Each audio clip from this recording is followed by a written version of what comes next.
Yeah, my name is Steve Mayeda. I work as a lifestyle and dating coach. And I live in Fort Worth, Texas, work out of Austin and pretty much all around Texas. All right, so the catalyst for joining and finding the community is actually, that's a very deep answer, but the best way to answer that question is purely by, I guess you could say, the general urge of wanting to meet women that you would want to meet. But I think that the deeper level of that has so much to do with a general lack of identity. I mean, the way I grew up was definitely, this is an actually interesting characteristic of everybody in the community and in a lot of like social movements that we find like in America today. America has a lot of time on its hands, especially for like the middle class, upper middle class type people. And so I think for myself, it was like really looking for a sense of identity and a sense of masculinity. A lot of people talk about, or even in the movie Fight Club, they talk about not having certain role models and father figures. Well, my dad was always at work, and I didn't really know how to, I guess, look for answers and how to define myself. One of the ways to do that might have been playing music. One of the ways to do that might be like artistically expressing yourself. And some of the other ways might actually be having that kind of like badge of knowing how to meet the women that you'd want. And that's kind of how the community was, still is, and initially was marketed, and kind of what was being sold.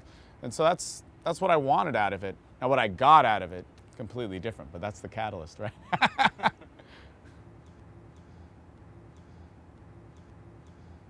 I got into pickup for the reasons of pickup, and then what it's turned into is the growth of somebody. Look, I think if somebody doesn't realize that, you realize that pretty quick. Whenever you want something, whenever you have a desire for something, that is in some way, I mean, we have such a materialistic culture that is in some way filling a void. And that void, you're going to have to look at. If you get what you want, you're soon going to realize that that isn't the thing that is making you happy. And the problem with so much of our culture and just being it's so consumer based and even having sex as a commodity that we have no identity of what that really means. And so what this has turned into me is, yeah, it's truly challenged parts of me, of where people have stepped on my toes, where I've had to hold back my ego, where I've realized my ego was something that got me laid at first, but at the same time attracted the worst part of person towards me, that it forced me in and out of certain relationships. It forced me in relationships that were bad for me, and then forced me out of them, and actually forced me to change. That's what I actually think is the most important part of the whole pickup or whatever, dating, whatever you want to call it, community, is that it's turned into so many other things. If you actually, all right, so there's this guy who teaches named Hypnotica, who I have a lot of respect for. And I've only seen him speak once, and that was enough to get that this guy actually had a better idea of being a man than almost every other teacher out there, which is what is sadly kind of being sold. It's like, dude, you want to be that person that no longer has that shame, that no longer has that that fear of approaching whoever, or whatever it is, right? And so with Eric, or Hypnotica's thing, is he was saying, he's like, look, before you get started in any of this stuff, you need to be comfortable with your own sexuality and who you are, and to really know that. If you don't, then you're kind of missing the point. And that's kind of maybe a botched quote from him, but that's really what I interpreted from what he was saying. And I thought it was awesome because nobody ever talks about that. And the thing is I actually, statistically, if you look at the pickup community and people who buy these products, nobody really gets that the result rate isn't that high, right? And I actually got good, man. I got good with women. And I had a lot of issues that, man, really spoke to me, and I'm sure we'll talk about this more, but spoke to me in terms of like what I thought sex was. I grew up with not the best environment with my parents, especially my mother. I had a lot of resentment towards that. My first girlfriend that I ever had, she got kidnapped, and like all this crazy stuff happened to her. And I didn't have a girlfriend for 3 years after that. And that had me, it had a lot of resentment, which I didn't see on the surface level of myself. And then also, when I started getting good with women, all that came out, all right? And when I started actually being able to assert my sexuality and realize how powerful it was, and realize how neglected it was in our culture, and realize that people's sense of identity in terms of sexuality is is completely, man, there's no definition for it, especially in the United States, that it brought out all sorts of stuff out of me, seeing it in other people and actually feeding off of it. So there's that for me personally, but also, man, I mean, if you were to ask me what I've gotten out most, like right now today, it would be like an experience like this, you know, sharing my experiences with the community or whatever, and working with other people. Do you believe life experience overshadows whatever degree?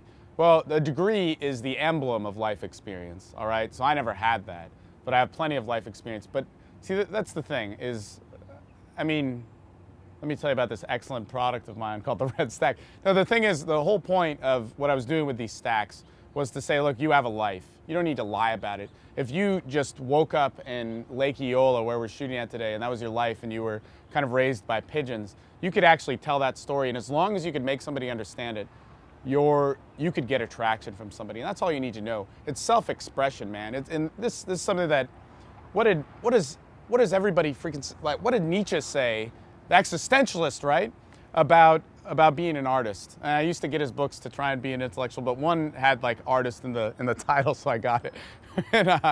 But he said, all an artist does is hold a magnifying glass to his soul. All right, all you are doing, like, and we talk about social movements and all this stuff, dude. I can't worry about that. My ego loves to say, I love the big, shiny, flashing, bright lights, and I wish I could say here that I was a spiritually sound person and had all these great things about me. But the reality of it is I wake up every day like everybody else. And if I lose focus of that person in front of me, one person talking to another, one person, it's not me talking to a group, it's not me talking to a bunch of people on the internet, it's me talking to who's in front of me. That life experience needs to define me more than anything else. If I don't have that first, then I can't go on to anything. And so I think that, dude, I think everybody needs to have the importance of their life, themselves, actually shaping who they are, who they meet, who they construct around their social circle, and all that fun stuff. Do I want to make money or do I want to teach? Look, my function is to teach. My highlight is to teach somebody one-on-one. 3 people at a time, it's tough, man. I max out at that. And you can only focus on so many things. My whole highlight in all of this, what I like and what I'm good at and where I see results at, is when I'm working with somebody individually, whether I'm writing for them or talking to them on the phone or working with them live in person. Now, in a business sense, that's not efficient, all right? In a business sense, I need to be somebody who is broadcasted out there all over the place. So what the real challenge is not, you know, look, if I have talent, if I have somebody who wants to make this a part of my life, my challenge is to be creative enough to do what I'm good at and adapt towards everybody else. Now, am I going to be shaped by that? That's the tough balance. I never did the feather boas or whatever, but dude, I mean, of course I wore things that I wasn't used to. I mean, even right now I'm wearing jeans that are all design or whatever. Dude, if I didn't know anything about this community, I would never buy jeans that were over 20 bucks at a thrift store. You know, I wear my buddies' t-shirts or whatever. So, I mean, I think I still do it to this day, but I mean, I kind of did. I wore nice jackets. I wore shirts that had all that embroidered shit on it. And I cared about that. The thing is what am I attracting, you know? I want to be able to attract the things that I like, so I need to project myself in the best sort of way. If I feel comfortable wearing, you know, whatever diesel jeans and on-the-mat clothing or whatever the fuck it is, right? Then that's fine, you know, but if I'm trying to be somebody that I'm not, then that's where it gets kind of weird. Humanity is not a list of things. If you were to ask a girl what her list of qualities of a man is, she could tell you, or maybe she could. If you ask the guy, do the same thing. Do you think that that is how anybody lives their life? No, man. Emotions are something which are so awesome. They mix us up into this whole mess of things. We can't have a scientific, you know, calculation towards things. Yeah, there could be maps out of things, and I think the community does just a terrible job at that. of saying that it's a science and even breaking down anything close to a science. If you look at real social scientists, like if you look at like Daniel Goleman or Malcolm Gad or whatever his name is, but if you look at those guys, or Paul Ekman, I mean, in terms of facial expression, they've made a science of these things, right? Now, pickup people, you know, put all this bullshit evolutionary biology and all this stuff which they don't know about and use it as a definition, all right? Now, how attraction works, how I believe it works, is masculinity is defined by how femininity sees masculinity. Femininity is defined by how masculinity views it. I'm attracted to how I'm viewed. I'm not attracted, I don't control it. You know, I can go up to a girl that's hot and she opens her mouth and says something which doesn't reflect in the right way, dude, I lose attraction for her. If she's not so hot and starts engaging in something which is feeding off of me, I get attracted to it. So I'm defined by it just as much as I define it. I guess I'd consider myself a lifestyle coach if I'm so honored to have that title. Well, I always say it about myself, so I better live up to it. Pickup artist is somebody who teaches you how to, the art of picking up somebody, all right? And that's a short-lived goal, or that's a short-lived reality for anybody. The more, you brought up a few things about what were the worst parts and best parts. Dude, the more you get laid, the more you have sex with random people, the worse you feel. And the reason why is because the most human thing you can have is connecting with somebody on that sort of, man, it's awesome, all right? If that were a part of our everyday language, that might be another thing, right? But it's not a part of our language. We keep that hidden. And the more you do that, the less that you feel that beautiful human characteristic of it, all right? And when you have sex with, like, dude, if you have sex with 4 different girls a month, you're gonna feel awkward about it. But what a pickup artist is doing is they're teaching you that, if that. They're teaching you how to go and talk and get attention from women most of the time. They're not actually teaching you how to sexually express yourself, all right? What a lifestyle coach is it's like, hey, look, getting women is a side effect of your lifestyle. That's it. And a lifestyle coach says, hey, look, you got these things going for you. You like to sit at home and, you know, jerk off and watch porn. Let's change a few things. You can still maybe do that and show that brightly out to the world and broadcast it and yada, yada, yada. But it takes parts about you. A lifestyle coach does that, or at least my style of doing it, and makes it into something which can be attractive and generate attraction and broadcast it so you can get the people that you want in your life.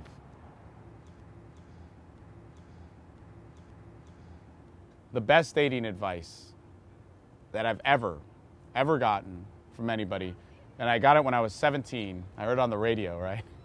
And it said, if you do what you love to do, you're going to meet the right people. And that's truly it.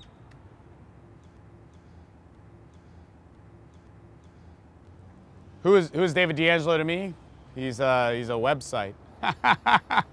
He's a guy named Eben Pagan that I guess is this marketing tycoon and the definition of business. And in fact, like, he's not an ill definition of business, but I mean, that's what he is. I mean, he's a guy who fills up my email box with a bunch of emails.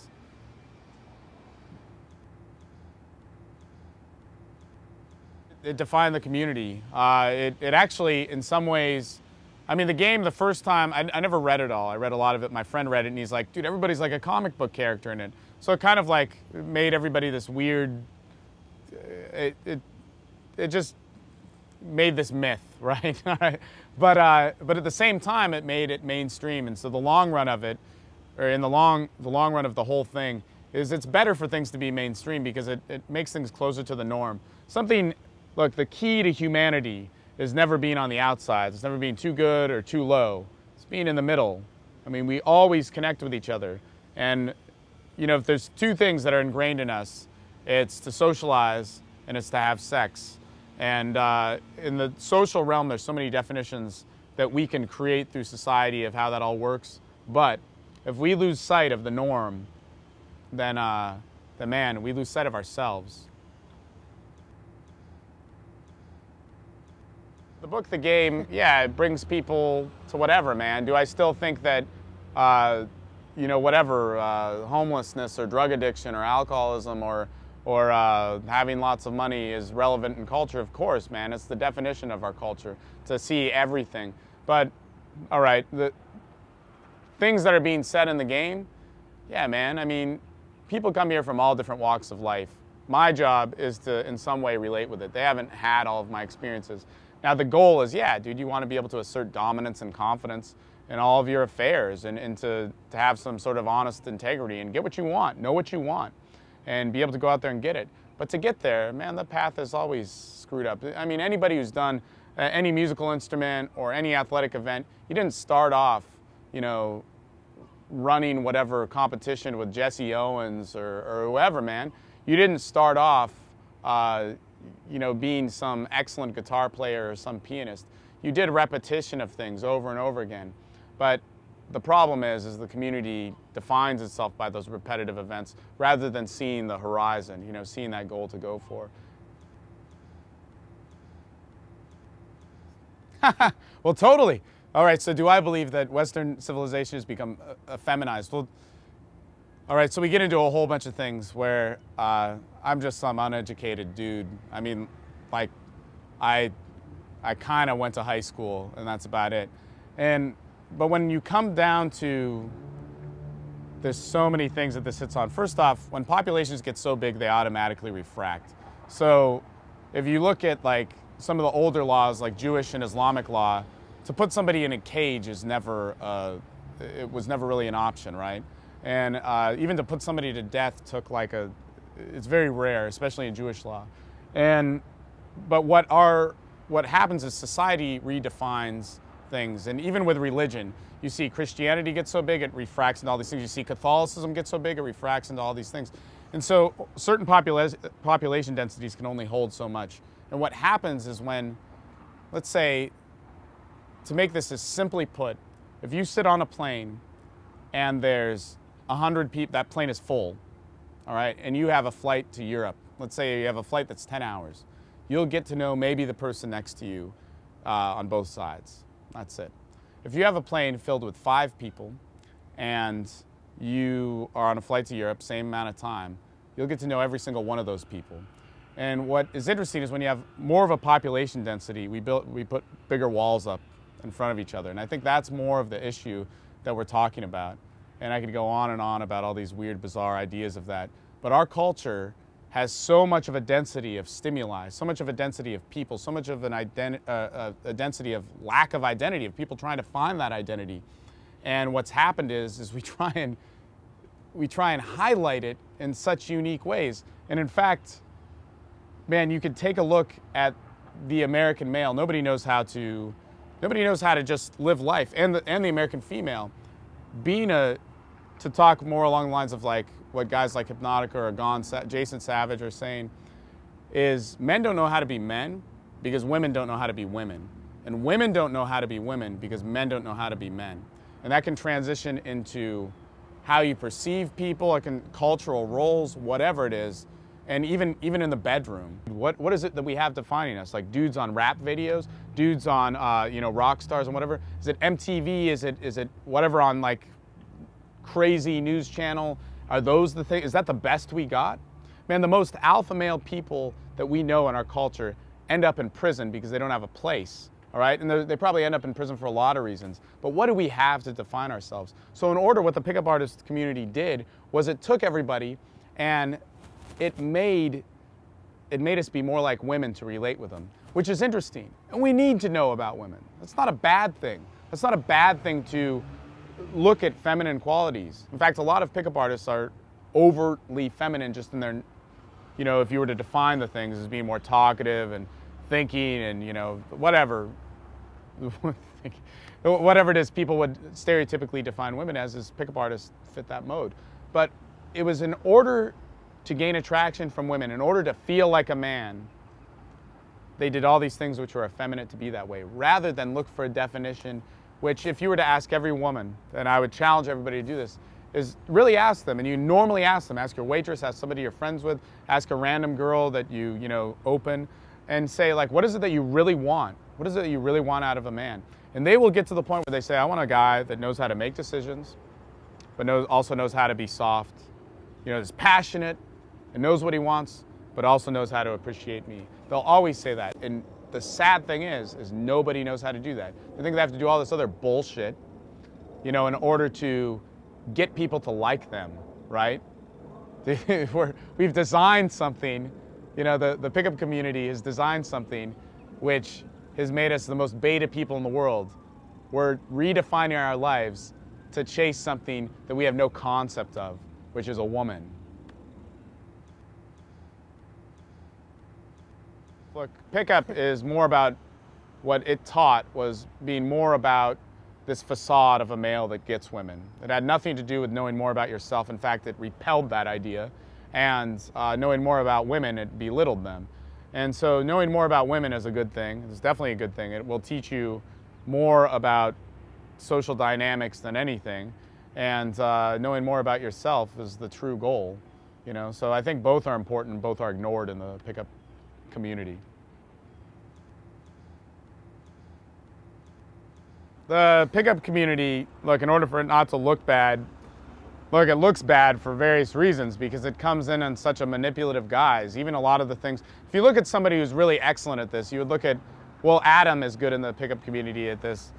He somehow makes it normal.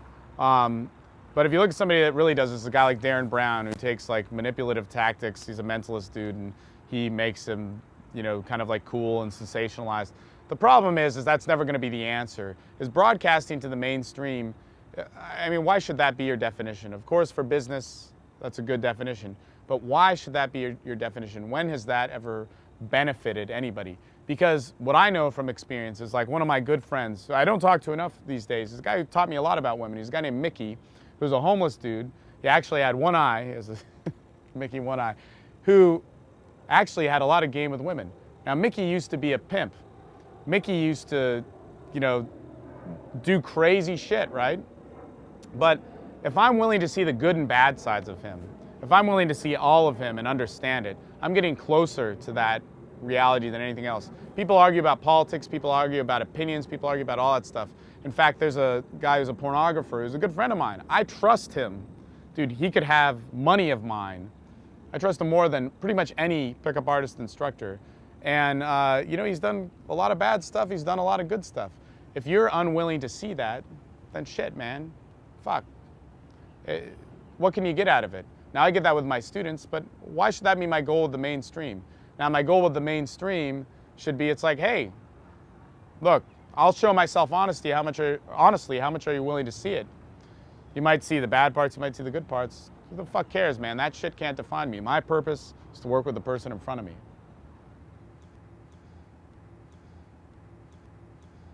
What would I say to somebody who knows nothing about the community? Well, I get that a lot of, every once in a while, I mean, pretty consistently, I'll get a client who knows nothing about the community. They'll hear about me via word of mouth, which always amazes me because they'll pay like a considerable amount of money based on what their friends said. So that makes me feel good because my ex-students are saying good things, right?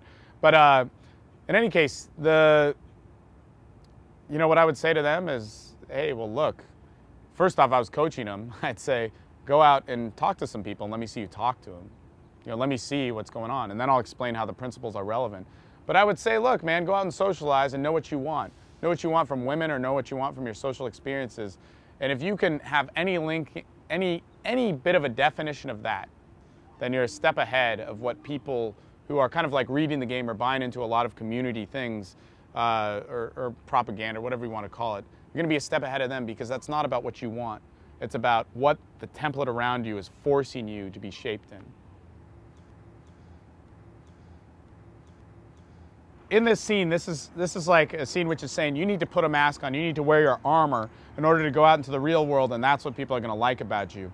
And what that turned into is you even see it in the business side, all right? Now, I take a different approach because I had to in order to change in my life multiple times. I don't always stay true to this, right? But multiple times in my life, I realized that your stripped downness is what reality is. You know, like I was saying, I was hanging out with Anthony last night. I was saying to the waitress we were talking to, it's like, look, dude, we're born naked, we're born honest, we're born knowing what we want. And all of our life, in order to, you know, William Blake, he's this crazy fucking poet that everybody should read, talks about the innocence and the experience, right? And in order to get back to the innocence, you need to have the experience. But we're born innocent, and you gain the experience, all that fun stuff. But we spend all our life wrapping up those three things. You know, we put clothes on our body. We become, you know, afraid to show it. We become afraid to show our emotions. We become afraid to show what we want because we try and learn experience and what that is. And I think the community, the pickup community, took the total apex of the definition of what all that is, of all of what this false facade is, and you see it in the business.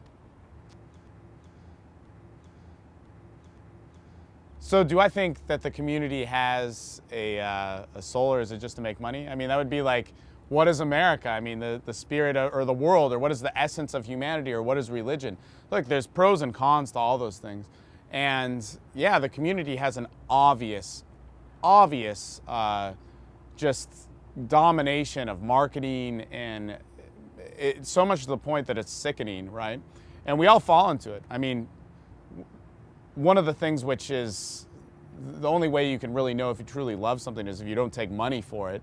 But obviously I make a living at it. And so, but the thing is what always motivates me is teaching. In fact, that's something which I think is real important. There's a guy who I work with, and he kind of helps out with a lot of my organization and marketing and that sort of stuff. And I just told him, I'm like, look, dude, I want to teach. Whoever's in front of me, I'm going to teach them.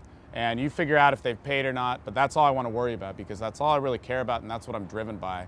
My motives for getting into the community, which you asked before, were a lot, had to do with women and all that sort of stuff, and it's turned out to be an outlet which has just exploded beyond that, where you actually get to be of service in those sorts of ways.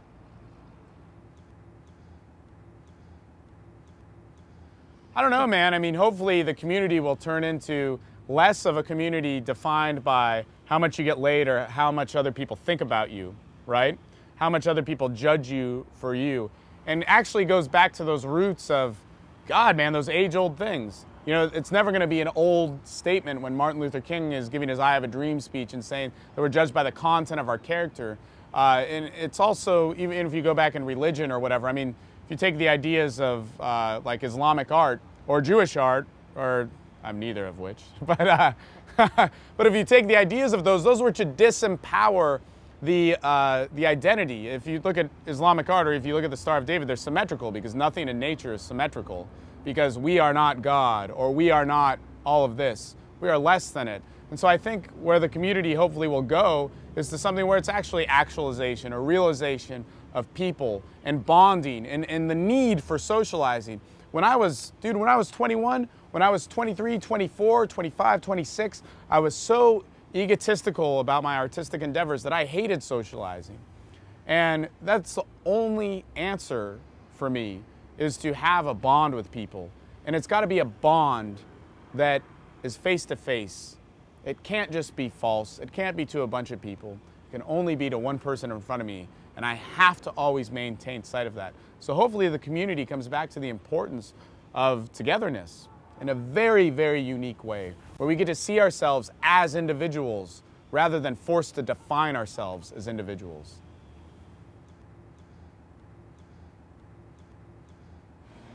All right, so the first time I ever met Anthony was actually at a layer talk, and gosh.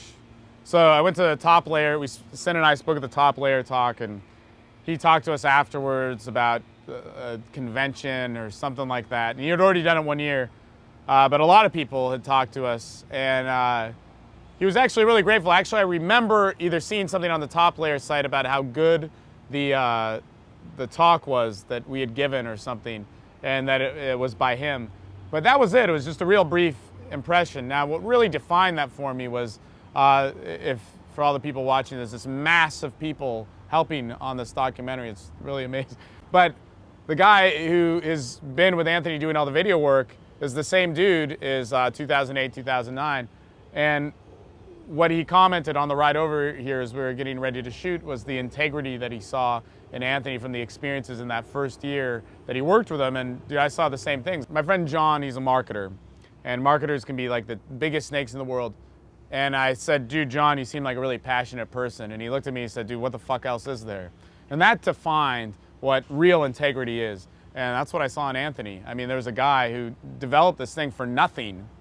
And you heard Hashudo talk about it at the conference this year. He's like, the only person I know who sacrifices everything for something that he believes in, that I see day to day, or I see all the time, is Anthony, who runs the 21 convention. And man, that's the truth. You see that.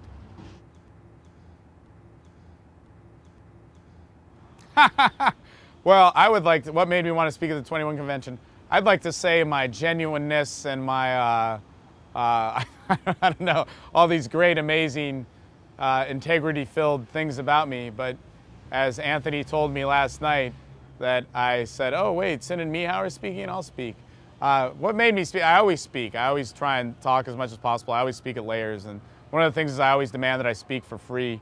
Although that you pay for the 21 convention, it's obviously a good value. But if I'm doing a layer talk, I always try and say that you speak for free. Look, I get paid for my time and my expertise, and I try and give away as much of it for free as possible. And I do so in a tremendously inefficient way, but I really try and do that. Why? Because the only things that have ever changed me, the only movements that have ever meant anything to me, that have redefined my life, have been for free. I've never paid for them. You know, I took a workshop. That workshop kind of changed my life, but I really learned game from a guy for free sitting in a bar named CJ, or Jason, Captain Jack. I really learned my, my points of change in life, man, for things that I didn't pay for.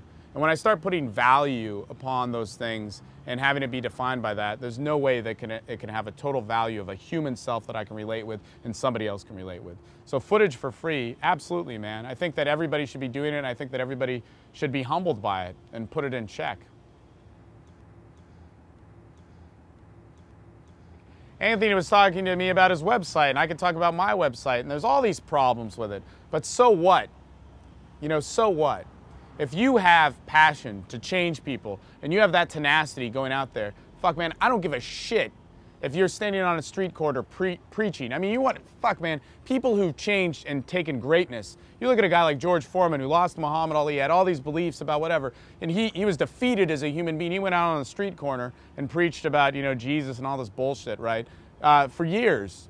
And that's what he did to rebuild himself, and he redefined himself to the guy that has that cooking thing and is all happy. But he was an angry dude before that. If you look at passion, if you look at purpose, and somebody's doing that, that's all that matters. Yeah, I have criticisms towards whatever, you know. And the first year I was saying, oh man, better organization, front man, da-da-da. That shit doesn't matter, man. What matters is your intent in it. And whereas somebody who has the business down pat, who's kicking ass in every ways, fuck, man, they're only going to get so far. You see that in every example in life. When whatever is defining them, when the norm is defining them, whether it's excellence over athleticism, over business, over personal growth, when it's defined by what other people think about you or the template that's defined by the world around you, you will only achieve a certain height.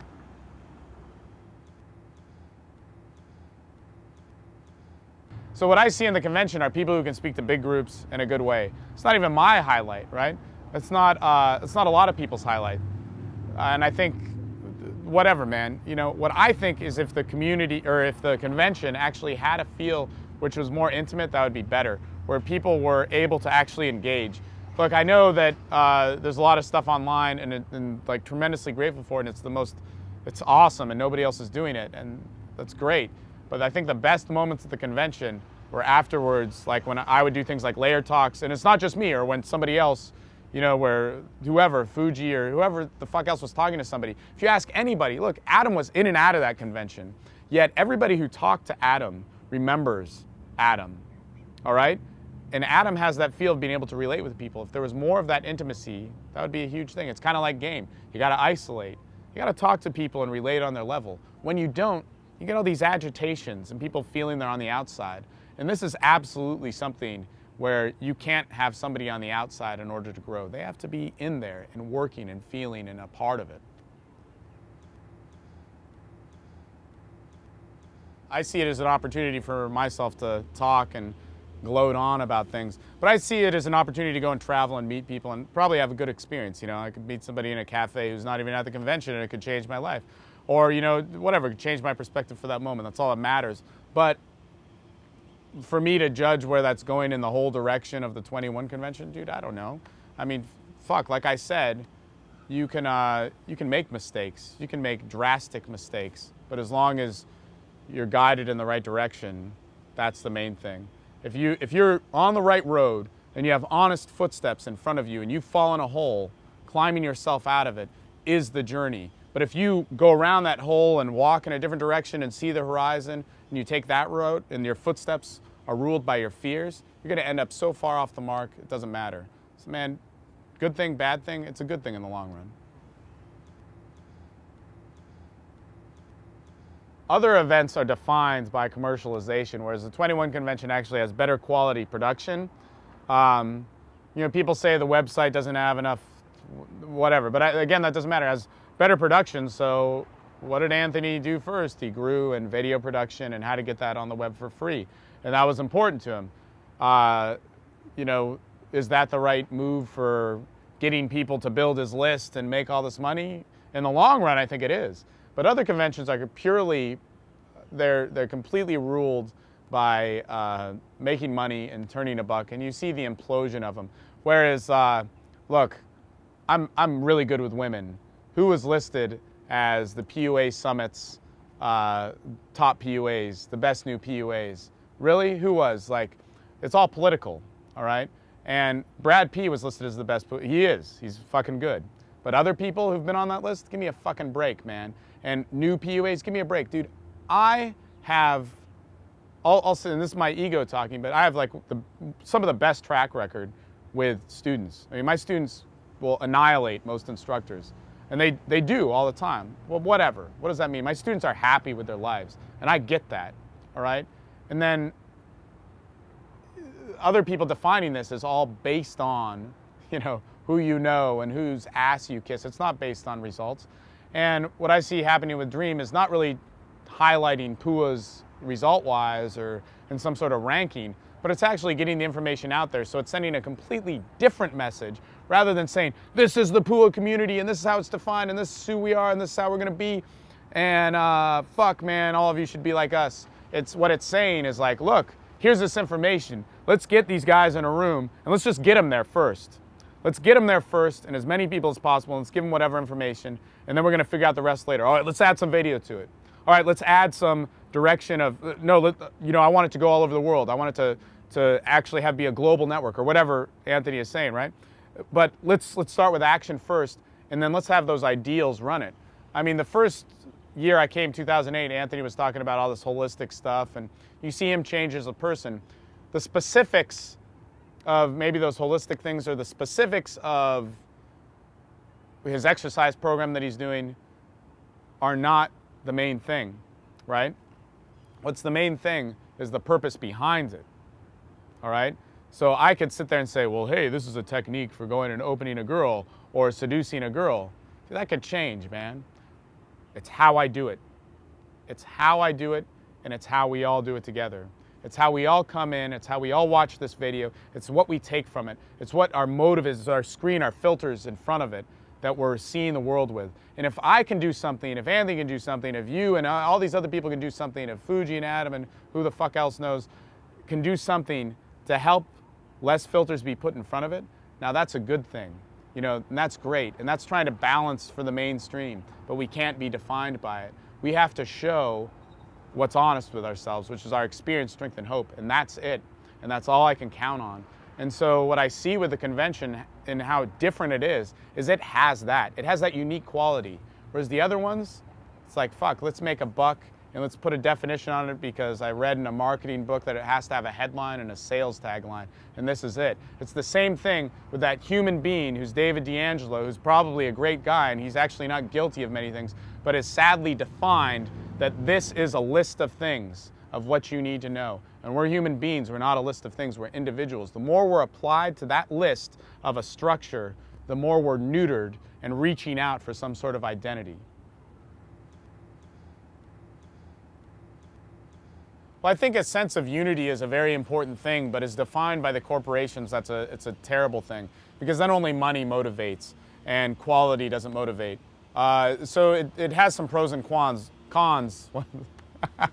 Has some pros and cons. So the thing is that I get to control the quality, all right? So I get to deliver. But at the same time, it also inflates my ego and only makes me focus on those things. And that will never be the full answer. What the real answer for me is not that it's independence or big business. What the real answer to me is that, look, are we keeping this human? People always talk about these social pressure exercises or shit you have to do in order to prove yourself as a man. Dude, you need to live life. Life unfolds itself in front of you, and all you have to do is open your eyes. And it took me having to submerge myself in the community and approach all these sets, or whatever it is, or to have these students, or to get enough money to fill up whatever boot camp. It took that in order for me to realize the simplest tools. If you were to ask me the solutions for life, I'd give you this long, long list of things. But when it comes down to it, it's about waking up in the morning, and it's about being grateful for the things you have, and it's about being humble in the right ways, and being of service, and always being an open book. It's always the simple things, and those are the hardest things for us to learn.